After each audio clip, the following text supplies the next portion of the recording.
جہانگیر نے اس کے قریب پہنچ کر سوال کیا تو طارق حیرت سے اچھل پڑا اور اس کی آنکھوں کے ڈھیلے کشادہ ہو گئے۔ تمہیں کیسے معلوم ہوا؟ اس نے حیرت اور بے یقینی کے عالم میں سوال کیا۔ سوال کرنے کی بجائے جواب دو، جہانگیر نے آہنت آمیز لہجے میں کہا۔ 3 دن پہلے اسی پر میری توجہ مبذول ہوئی تھی۔ تقریباً 3 گھنٹے تک میں شہر کے مختلف مقامات پر اسے اپنے آس پاس ہی دیکھتا رہا تھا۔ وہ سفید رنگ کی فاکسی میں تھا۔ پھر جب وہ سیدھا میرے پیچھے آنے کے بعد ایک گلی میں گھس گیا تو میں نے اسے نظر انداز کر دیا۔ آج شام شیر شاہ میں وہ مجھے چند لمحوں کے لیے دوبارہ نظر آیا تھا۔ پھر میں اسے تلاش کرتا ہی رہ گیا، لیکن وہ کہیں نظر آیا۔ اسے میں دیکھ لوں گا، جہانگیر نے پورے اعتماد لہجے میں کہا۔ تم جاؤ اور جو کچھ میں نے بتایا ہے اس پر عمل کرو۔ ذرا ایک فون کر لوں؟ طارق نے لجاجت سے کہا اور جہانگیر نے بے پرواہی سے اپنا سر اس بات میں ہلا دیا۔ جیسے ہی طارق کی ٹیوٹا آگے بڑھی، جہانگیر کے مکان سے کچھ دور ایک تاریک گلی میں کھڑی ہوئی سفید فاکسی بھی سڑک پر رنگ آئی اور طارق کی کار کے پیچھے روانہ ہوگی۔ اس کے اسٹیئرنگ وہیل پر کشادہ شانوں اور مضبوط جسم والا ایک طویل کامر شخص موجود تھا، جس کی رگ رگ سے چالاکی اور ذہانت کا اظہار ہو رہا تھا۔ اس نے اپنی گاڑی کے ہیڈ لیمپ سے روشن نہیں کیے تھے، اس کے باوجود وہ یوں مہار سے کار چلا رہا تھا جیسے سارے راستے اس کے دیکھے بھالے ہو۔ وہ مناسب فاصلے سے طارق کے پیچھے آ رہا تھا۔ پھر یوں ہی کتھئی ٹیوٹا ایک مصروف شاہراہ پر گھومی۔ کشادہ شانوں والے نے فاکسی کے ہیڈ لیمپس روشن کر دیے۔ رات ڈل رہی تھی، اس لیے سڑک پر ٹریفک خاصا کم تھا، لہٰذا اگلی کار تیز رفتاری سے جا رہی تھی۔ گارڈن روڈ پر اگلی کار اچانک بائیں جانب فٹ پاتھ کے کنارے رکی اور اسٹریٹ لائٹ کی ناکام روشنی میں دیوار کے سہارے کھڑے ہوئے 2 آدمی لپکے اور کار میں سوار ہو گئے۔ اگلی لمحے کتھئی ٹیوٹا پھر آگے رواں ہوگی۔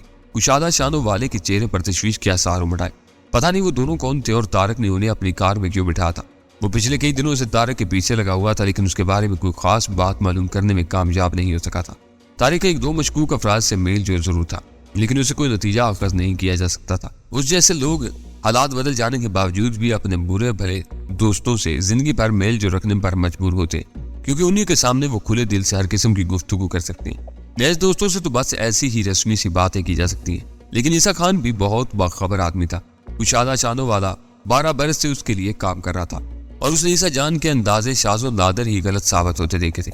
عیسیٰ جان بظاہر شہر کا ایک معروف ٹرانسپورٹر تھا، جس کے ٹرکوں کا بیڑا کراچی اور ملک کے بالائی شہروں کے درمیان سامان کے نقل و حمل میں مصروف رہتا تھا، لیکن اس کی اصل آمدنی اس غیر قانونی مال کی نقل و حمل سے تھی جو افغانستان کے راستے اسمگل ہو کر ملک میں پھیلتا تھا۔ لیکن جب سے افغان فضاؤں میں سرخ انقلاب کے پھریرے لگے تھے، عیسیٰ خان کی آمدنی بری طرح متاثر ہوئی تھی۔ ابتدائی حالات میں کسی بہتری کا انتظار کرتا رہا، لیکن دوستی کے معاہدے کی آڑ میں پڑوس سے مسلح افواج افغانستان میں گھس آئیں۔ سڑکوں پر سرخ ٹینک گڑگڑانے لگے، دوسری طرف افغان سرزمین بیرونی مداخلت کے خلاف مزاحمت شروع ہو گئی۔ سادہ لو اور آزادی کے متوالے غیور افغانیوں نے ہتھیار سنبھال کر پہاڑوں میں مورچے چلائے تو ان کے مدد میں اپنا اسلحہ اور افرادی قوت لگانے والے دوست جوش غضب میں باولے ہو گئے۔ فوجیوں ٹینکوں، توپوں اور ہزاروں ٹن بارود کی تباہی مول لے کر دوستی کا پرچم سربلند رکھنے کی کوشش کر رہے تھے، مگر غیور شہری اور قبائلی انہیں خوش آمدید کہنے کے بجائے غاصب اور مداخلت کار قرار دے رہے تھے۔ پھر وہی ہونے لگا جو انتقام کی صورت میں ہوتا ہے۔ جس علاقے میں کسی فوجی قافلے پر حملہ ہوتا، وہاں قرب و جوار کی آبادی سے ہر مرد کو گرفتار کر کے جنگی بیگار یا دوسری خدمات پر لگا دیا جاتا۔ آبادیوں پر تیارے مشین گنوں سے گولیاں برساتے، زیادہ غصہ آ جاتا تو بمباری سے بھی دریغ نہ کرتے۔ جو ویسے تماشائی تھے، ان حالات سے بھی وہ دل برداشتہ ہوتے چلے گئے۔ اپنی سرزمین پر دوستوں کے ہاتھوں جنگی قیدیوں جیسا سلوک بھگتنا ان کے بس سے باہر تھا۔ زیادہ تباہ حال بھوکے اور پریشان کنبوں پر مشتمل قافلے سرحد پار ہجرت کرنے لگے۔ پہاڑوں میں بارود آہن کا تصادم روز بروز شدید ہونے لگا۔ کوئی دن ایسا نہ جاتا جب رپوش باغیوں کی تلاش میں چٹانوں کے ریزے نہ اڑائے جاتے۔ حالات سے مایوس ہو کر عیسیٰ خان نے چرس کی لائن پکڑ لی۔ وہ عزت دار آدمی تھا، اس لیے بڑے دھندے کا قطرہ مول لیے بغیر برسوں محدود مقدار میں چرس شہر میں لاتا رہا اور اپنے اعتماد کے 4-6 آدمیوں کے ذریعے معقول رقم کماتا رہا۔ پھر پچھلے دنوں چرس کا قحط پڑا تو عیسیٰ خان جیسے قناعت پسند کی بھی رال ٹپک پڑی۔ اس کا تجربہ تھا کہ چرس فروشی میں سب سے تگڑا نفع خوردہ فروش کو حاصل ہوتا ہے، لہٰذا اس نے لانڈی والے راجو کو اپنے ساتھ ملا لیا اور اپنا مال شہر میں اونے پونے داموں ادھر ادھر پھینکنے کے بجائے راجو کے ذریعے فروخت کرنے لگا۔ لیکن چند روز بھی نہ گزرے تھے کہ راجو کے اڈے پر مسلح حملہ ہوا، ہوٹل راک کا ڈھیر بنا دیا گیا اور فائرنگ کے نتیجے میں راجو کا بھائی ہلاک ہو گیا۔ راجو نے اس واقعے کے بارے میں پولیس سے ذرا بھی تعاون نہیں کیا، لیکن عیسیٰ خان کے سر پر سوار ہو گیا۔ اس کا قیاس تھا کہ اس کے اڈے کی تباہی میں غلام قادر کا ہاتھ تھا۔ اس نے حملہ آوروں میں سے کئی کو بارہا غلام قادر کی اردلی میں دیکھا تھا، مگر غلام قادر واردات کے بعد ایسا غائب ہوا تھا کہ خود اس کے جانثار اسے شہر بھر میں ڈھونڈتے پہ رہے تھے۔ عیسیٰ خان غیور آدمی تھا۔ اتنی معلومات سامنے آنے کے بعد اس کا قبائلی خون بھی جوش مارنے لگا اور تو غلام قادر کو برآمد کرنے کی ذمہ داری کشادہ شانوں والے پر ڈال دی۔ اس نے پہلے ہی دن پتہ لگا لیا تھا کہ کسی زمانے میں غلام قادر طارق کا گہرا دوست تھا، اور اب وہ اسے اچھی طرح ہراساں کرنے کے بعد اچانک ہی اس پر ہاتھ ڈالنا چاہتا تھا تاکہ اسے غلام قادر کا پتہ معلوم کر کے عیسیٰ خان کے سامنے سرخری حاصل کر سکے۔ جمشید روڈ تک تعاقب آسانی جاری رہا۔ خطرناک صورت والے کا اندازہ تھا کہ طارق کو آخر تک اپنے تعاقب کا شبہ نہ ہو سکا تھا۔ وہ ایک ویران گلی کے تاریک نکڑ پر فاکسی روک کر طارق کی کار کو اس کے ہاتھے میں مڑتے دیکھتا رہا اور پھر اپنی کار گلی میں موڑ کر اندھیرے میں پارک کر دی۔ چند ثانیوں بعد وہ کار سے نکلا اور اسے لاک کر کے آہستہ آہستہ طارق کے مکان کی طرف بڑھنے لگا۔ گرد و پیش میں ہر طرف ویرانی کا راج تھا۔ کشادہ شانوں والے نے پھاٹک سے اچک کر اندر کا جائزہ لیا، جہاں ہر طرف اتھاہ سناٹے کی حکمرانی تھی۔ وہ ہتھیلیوں پر زور دے کر کسی بندر کی سسرات سے اچھلا اور اگلے ہی لمحے ہلکی سی دھپ کے ساتھ اندر کود گیا۔ کچی زمین پر وہ کئی سیکنڈ تک اکڑو بیٹھا، چوکنے انداز میں کسی رد عمل کا انتظار کرتا رہا، مگر وہاں بدستور ایسا سناٹا چھا رہا جیسے قرب و جوار میں اس کے علاوہ کوئی دوسرا زیرو موجود نہ ہو۔ وہ آہستگی سے پنجوں کے بل کھڑا ہو گیا۔ آخری راتوں کا تھکا ہرا چاند اس وقت بادلوں کی اوٹ میں تھا۔ وہ اپنے بائیں ٹانگ پر زور دے کر قدرے لگڑاتا ہوا اسی سمت میں بڑھنے لگا جدھر اندر داخل ہونے کے لیے وہ ایک غیر محفوظ کھڑکی کا پہلے ہی انتخاب کر چکا تھا۔ پھر جو ہی وہ عمارت کے قریب پہنچا، کب میں جھاڑیوں کی اوٹ سے ایک بے آواز چھولا لپکا اور اس کی عقبی پسلینہ توڑتا ہوا بائیں پہلو میں اتر گیا۔ اس کے حلق سے ایک مہوم سی آواز نکلی، دونوں ہاتھ بے بسی سے فضا میں لہرائے اور پھر وہ کسی کٹے ہوئے شہتیر کی طرح کچی زمین پر ڈھیر ہو گیا۔ طارق کے لیے وہ خبر سنسنی خیز ثابت ہوئی جو جہانگیر کے ذریعے فون پر ملی تھی۔ لاش؟ اس نے بے یقینی سے ماؤتھ پیس میں دھرا۔ تمہیں کیسے معلوم کہ میرے لان میں ایک لاش پڑی ہے؟ شاید تم نے اس بات پر غور نہیں کیا کہ تمہارا فون جو ڈیڈ ہو کر رہ گیا تھا یک بیک کیسے کام کرنے لگا۔ جہانگیر کا لہجہ تلخ اور طنزیہ تھا۔ اوہو، طارق بکلا کر بولا، یہ تو میں نے سوچا ہی نہیں تھا۔ میں قسم کھا سکتا ہوں کہ تمہارے پاس روانہ ہونے سے پہلے میرا فون ڈیڈ تھا۔ مرنے والا تمہارا تعاقب کرتا ہوا میرے گھر تک آیا تھا۔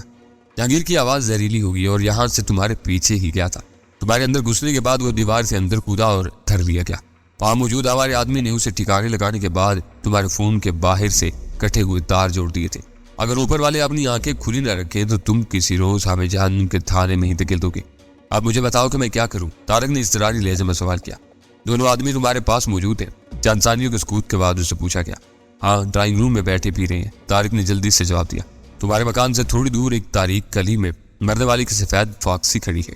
دستانے پہن کر لاش اس میں ڈالو اور کار ماری پور کے علاقے میں چھوڑ دو۔ کہیں بھی تم تینوں میں سے کسی کی انگلیوں کے نشانات نہ رہنے چاہیے۔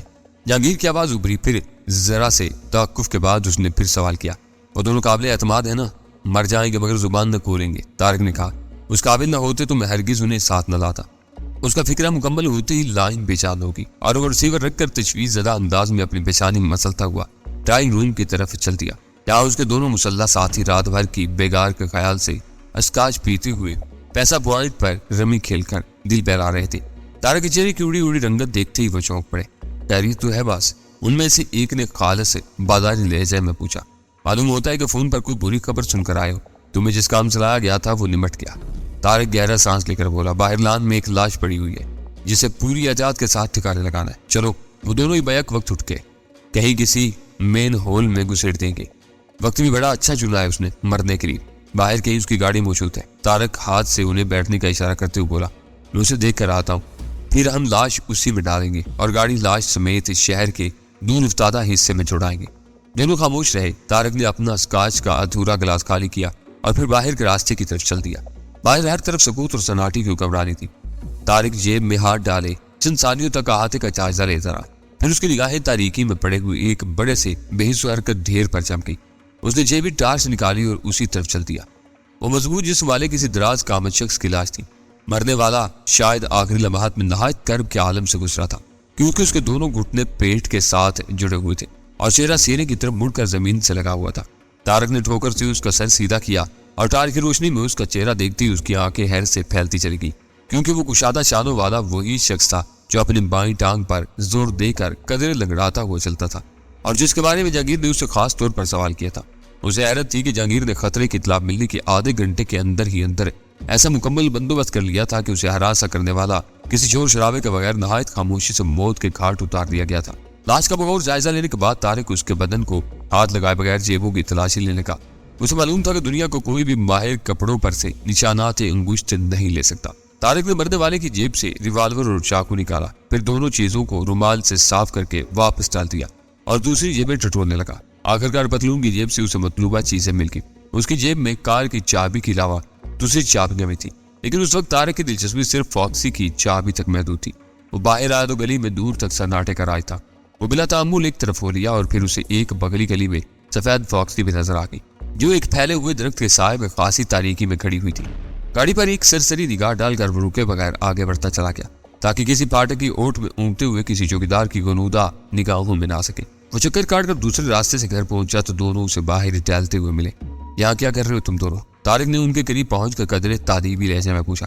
وزن ہلکا کر رہے تھے، ان میں سے ایک بولا۔ کل 350 روپے، ایک چاقو اور ایک ریوالور ملا ہے۔ دستانے پہنو اور اگلی گلی میں سے سفید فوکسی ادھر لے آؤ۔ طارق نے کی چین دوسرے کی طرف بڑھاتے ہوئے کہا۔ دستانے تو ہر وقت جیب میں رہتے ہیں باس، وہ چابی لے کر فقریہ لہجے میں بولا۔ جب سے اپنی ہسٹری شیٹ کھلی ہے، دستانوں کے بغیر مرے ہوئے کتے کو بھی ہاتھ لگانا چھوڑ دیا ہے۔ طارق اندر سے باریک جھلی جیسے دستانے پہن کر نکلا تو دروازہ مقفل کر دیا۔ اتنی دیر میں دوسرا آدمی لاش کو سیدھا کر چکا تھا، جو گرم ہونے کے باعث ابھی تک اکڑی نہیں تھی۔ پھر گاڑی آتے ہی اگلی سیٹ جھکا کر وہ لاش عقبی پائیدان میں ٹھوس دی گئی۔ اس وقت ان تینوں کو پہلی بار اندازہ ہوا کہ 2 دروازوں والی کار ہنگامی صورتحال میں کس قدر بوگی ثابت ہوتی ہے۔ ان میں سے ایک ڈرائیونگ سیٹ پر جم گیا، دوسرا پچھلی نشست پر چلا گیا۔ طارق نے پیسنجر سیٹ سنبھال لی اور پھر وہ قافلہ وہاں سے روانہ ہو گیا۔ جمشید روڈ سے گلشن اقبال ہوتے ہوئے وہ حسن اسکوائر سے لیاقت آباد کی طرف مڑ گئے۔ وہاں سے ناظمہ آباد سے گزر کر پل عبور کیا اور سائٹ میں حبیب بینک سے بخیر و عافیت گزر گئے، جہاں سڑک کے وسط میں بنے ہوئے پختہ آئی لینڈ پر 3 سپاہی اپنی بندوقوں سمیت براجمان تھے، لیکن ان میں سے کسی کو فاکسی پر شبہ نہ ہوا اور وہ دندراتے ہوئے شیر شاہ سے بھی گزر گئے۔ گل بھاٹی سے ذرا پہلے سڑک ویران تھی، آس پاس کوئی خواجہ فروش یا جھوپڑا ہوٹل بھی نہیں تھا، لہٰذا طارق کے امام پر کار سڑک سے اتار کر کچے میں جھاڑیوں کے قریب روک دی گئی اور چابی ایکسٹینشن میں لگی چھوڑ کر وہ تینوں تھوڑے تھوڑے وقفے سے اتر کر مختلف سمتوں میں چل پڑے۔ طارق کے ستارے اچھے تھے کہ سڑک عبور کرتے ہی اسے ایک خالی رکشہ مل گیا، حالانکہ ڈرائیور اسی طرف جا رہا تھا، مگر پھر بھی ناظمہ آباد پہنچانے کے لیے میٹر سے 2 روپے زائد کا مطالبہ کر ڈالا، جو طارق کو منظور کرنا پڑا اور وہ ہوائی گھوڑا اسے لے کر برگرفتاری سے آگے روانہ ہو گیا۔ آتے ہوئے سارے راستے طارق کا دل کن پٹیوں میں دھڑکتا رہا تھا، کیونکہ وہ لوگ فاکسی میں ایک لاش کے ساتھ سفر کر رہے تھے اور اگر راستے میں کہیں بھی روک لیے جاتے تو گلگلاسی ناممکن تھی، مگر اس بار اس کا دل شیر تھا اور وہ خود اس آسان گلگلاسی پر خوش تھا۔ لیکن اس خوشی میں بھی اس نے اپنا بنیادی اصول فراموش نہیں کیا تھا کہ جائے واردات سے مجرم کو براہ راست اپنے ٹھکانے کا رخ نہیں کرنا چاہیے، کیونکہ اکثر پولیس کے اہلکار کڑیاں ملاتے اس نقطے کے سہارے مجرم کو بے نقاب کرنے میں کامیاب ہو جاتے۔ اس کا ارادہ تھا کہ ناظمہ آباد اتر کر بس کے ذریعے لسمیلا جائے گا اور وہاں ایرانی کے ہوٹل میں لمبے پانی والی کڑک چائے پی کر گھر روانہ ہوگا، لیکن رکشہ کی دم توڑتی ہوئی رفتار نے اس کے پرسکون منصوبوں کا تسلسل توڑ دیا۔ ڈرائیور انجن کو نیوٹرل کر کے کسی کا نام لیے بغیر بے مقصد مغلظات بکے جا رہا تھا اور پھر طارق کو اس کی برہمی کا جواز بھی نظر آ گیا۔ اگلا چوک آنے والا تھا، مگر اس سے ذرا پہلے پیرے پر مامور ایک سپاہی اپنے بندوق ہاتھ میں تھامے اس طرح سڑک کے وسط میں کھڑا ہوا تھا جیسے اس تک پہنچنے سے پہلے رکشہ نہ روکا گیا تو وہ بندوق کا کندہ مار کر اسے پیچھے الٹ دے گا۔ رکشے کی رفتار کے ساتھ ہی ڈرائیور کی آواز بھی دھیمی ہوتی چلی گئی اور جب اس نے بائیں طرف بجلی کے کھمبے کے قریب کچے میں اتار کر رکشہ روکا تو اس کی خوش مزاجی بھی بحال ہو چکی تھی۔ فوراً ہی 2 سپاہی رکشے کی طرف لپکے اور گردنیں لمبی کر کے یوں طارق کے ارد گرد جھانکنے لگے جیسے وہ اپنی بغل میں کوئی ایٹم بم چھپائے لیے جا رہا ہو۔ نیچے اترو، ایک سپاہی اپنی مونچھ کو بل دیتے ہوئے کڑک دار آواز میں طارق سے گویا ہوا اور وہ بے چوچ رہا نیچے اتر گیا۔ کدھر جا رہے ہو اتنی رات کو؟ وہ اسٹریٹ لائٹ کی روشنی میں اپنی اشتباہ انگیز نگاہیں طارق کے چہرے پر مرکوز کر کمانی کے لیے جب بولا، ارے جانا کہاں ہے؟ ناظم آباد جا رہے ہیں سنتری بادشاہ۔ رکشہ ڈرائیور نے خوشامدانہ لہجے میں دخل اندازی کی۔ تو چپ رہے ہوئے؟ دوسرا سپاہی اس کی گدی پر ہاتھ جما کر کچا۔ ناظمہ آباد۔ طارق نے اپنے چہرے میں پیوست ہوتی ہوئی تابکار نگاہوں کا سامنا کرتے ہوئے حت الامکان نرمی سے جواب دیا، اور کہاں سے آ رہے ہو اتنی رات کو؟ وہ ناقدانہ نظروں سے طارق کے سراپا کا جائزہ لیتے ہوئے بولا، ایک دوست کے گھر سے، ہاتھ سر پر رکھو۔ دوسرا سپاہی بھی اپنے ساتھی کی مدد کو آ گیا اور طارق کے ہاتھ بلند ہوتے ہی اس کی تفصیلی تلاشی لینے میں مصروف ہو گیا۔ ان میں سے کوئی بھی اس کے ہاتھوں پر چڑھے ہوئے جلد کی رنگت کے دستانوں کو دیکھنے میں کامیاب نہیں ہو سکا تھا، لیکن تلاشی لینے والے نے اس کی جیب سے ساری رقم نکالی تھی۔ سپاہی نے نوٹ گنے اور 200 کی رقم اپنی جیب میں ڈال کر 22 روپے طارق کو تھما دیے، اور باقی رقم؟ طارق نے اپنا غصہ ضبط کرتے ہوئے نرم آواز میں احتجاج کیا، پکڑو اسے۔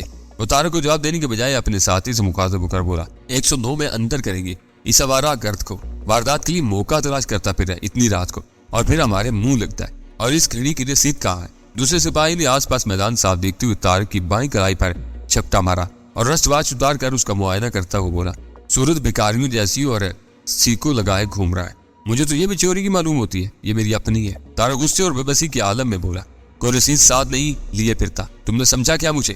لگاؤ جی 109 اس پر، اس نے بندوق کندھے سے لگاتے ہوئے کہا۔ حوالات کا شوقین معلوم ہوتا ہے، بیت بڑھیں گے تو سب قبول کر لے گا۔ اسی وقت رکشہ ڈرائیور اپنی نشست سے اتر آیا اور طارق کی کمر میں ہاتھ ڈال کر اسے پچکارتے ہوئے ہمدردانہ لہجے میں بولا، آ جاؤ بابو جی، کیوں سنتری بادشاہوں سے الجھ رہے ہو؟ حوالات لے کے آئے تو مٹی خراب ہو جائے گی۔ طارق بے بسی سے سپاہیوں کو گھورتا ہوا رکشے میں جا بیٹھا اور ڈرائیور نے انجن سٹارٹ کر کے آگے دوڑ لگا دی۔ کسی سپاہی نے اسے روکنے کی کوشش نہیں کی تھی۔ تمہارا مقدر خراب تھا بابو، ڈرائیور ہمدردانہ لہجے میں بولا، گھڑی اور پیسے تو گئے ہی تھے، زیادہ بحث کرتے تو چٹاک بھر چرس تمہاری جیب میں ڈال کر برآمد کر لیتے اور حوالات میں بند کر دیتے۔ رات بے رات رکشہ ٹیکسی میں سفر کرنا اسی لیے لوگ چھوڑ رہے ہیں۔ آپ پرائیویٹ کار میں لاش لے کر بھی شہر میں گھومتے رہو تو کوئی مائی کا لال تمہیں نہیں روکے گا۔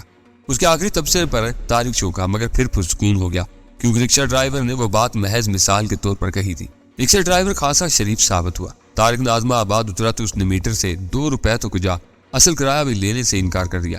اس کی دانست میں طارق مظلوم تھا، جس کی وہ زیادہ سے زیادہ مدد کر سکتا تھا وہ کر رہا تھا۔